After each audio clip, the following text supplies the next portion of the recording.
आज हम एक ऐसी किताब के बारे में बात करेंगे जो आपके जीवन को भीतर से बदल सकती है। Be what you wish by Neville Goddard. लेखक कहते हैं, हर इंसान के भीतर अपनी जिंदगी की दिशा बदलने की शक्ति होती है।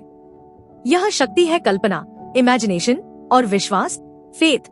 अधिकतर लोग इस शक्ति से अनजान रहते हैं। वे परिस्थितियों, तथ्यों और सीमाओं के गुलाम बनकर जीवन जीते हैं।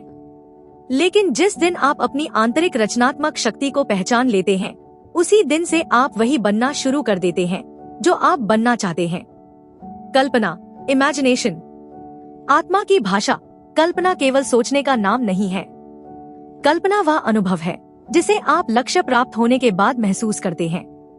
अपनी कल्पना में उस जीवन को महसूस करें, उस खुशी को जिए जो आप पाना चाहते हैं। यदि कोई व्यक्ति खुद को कभी अपने इच्छित स्थान पर देखता ही नहीं, तो वह उस लक्ष्य से हमेशा दूर ही रहता है। कल्पना हमें ऊंचे स्तर की चेतना तक ले जाती है। यह हमें आत्मविश्वास से भर देती है।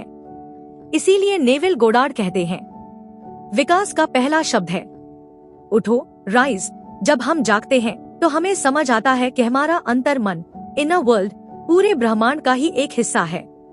जैसे जैसे हमारी चेतना बढ़ती है, वैसे वैसे हमारी बाहरी दुनिया भी बदलने लगती है। इच्छा की पूर्ति की भावना, फीलिंग ऑफ विश फुलफिल्ड। अपने वर्तमान को बदलने के लिए हमें उस अवस्था में पहुंचना होगा जहां हम यह महसूस करें कि जो मैं चाहता हूं वह मेरे पास पहले से है। सब कुछ हमारे अपने प्रति व्यवहार पर निर्भर करता है। जो हम सत्य मानते हैं वही जीवन में प्रकट होता है। एक शांत व्यक्ति अपने विचारों, भावनाओं और आत्मवार्तालाप पर नियंत्रण रखता है। वह जानता है कि अंदर की दुनिया ही बाहर की दुनिया को जन्म देती है। आप पहले से वही हैं जो बनना चाहते हैं। आपके भीतर जो आदर्श व्यक्ति है वह वास्तविक जीवन में प्रकट होने के लिए तैयार है। लेकिन इसके लिए जरूरी है कि आप उसके जैसे सोचें, उसके जैसे महसूस करें और धीरे धीरे उसके जैसे कार्य करें। चाहे सपना कितना भी असंभव क्यों न लगे, विश्वास रखिए वह संभव है। आत्मनियंत्रित लोग दुनिया को वैसा नहीं देखते जैसी वह है, वे दुनिया को वैसा देखते हैं जैसी वे उसे बनते देखना चाहते हैं। विक्टर फ्रैंकल की प्रेरक कहानी। क्या आपने विक्टर फ्रैंकल के बारे में सुना है? मैन सर्च फॉर मीनिंग के लेखक। 3 साल तक नाजी यातना शिविरों में रहने के बाद भी उन्होंने आशा नहीं छोड़ी। उन्होंने अपनी कल्पना में खुद को किताब लिखते हुए, भाषण देते हुए, अपने परिवार से मिलते हुए देखा।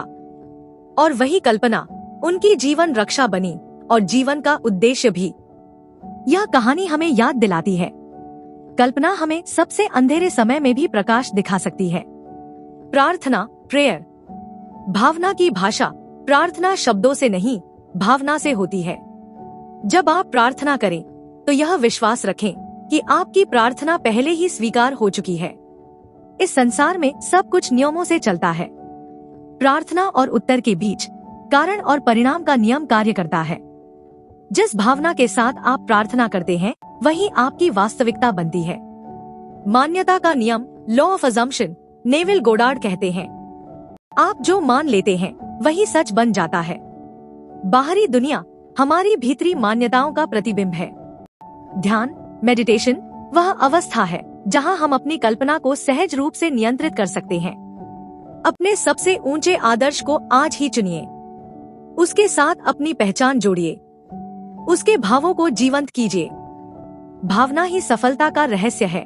प्रार्थना में, कल्पना में, हर रचनात्मक प्रक्रिया में भावना ही सबसे बड़ा रहस्य है। जो आप महसूस करते हैं वही आप बनते हैं।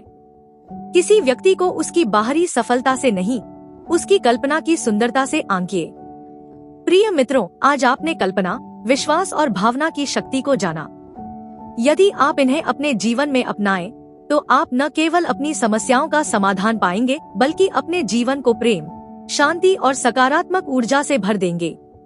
आज से ही शुरुआत करें। अपने भीतर विश्वास जगाइए और वह जीवन जिए जिसकी कल्पना आप करते हैं। आप संपूर्ण हैं। आप सक्षम हैं। आप पहले से ही पर्याप्त हैं। अगर ये वीडियो आपके दिल को छू गई हो तो याद रखिए, जल्द ही मिलेंगे एक नई और सुंदर यात्रा के साथ।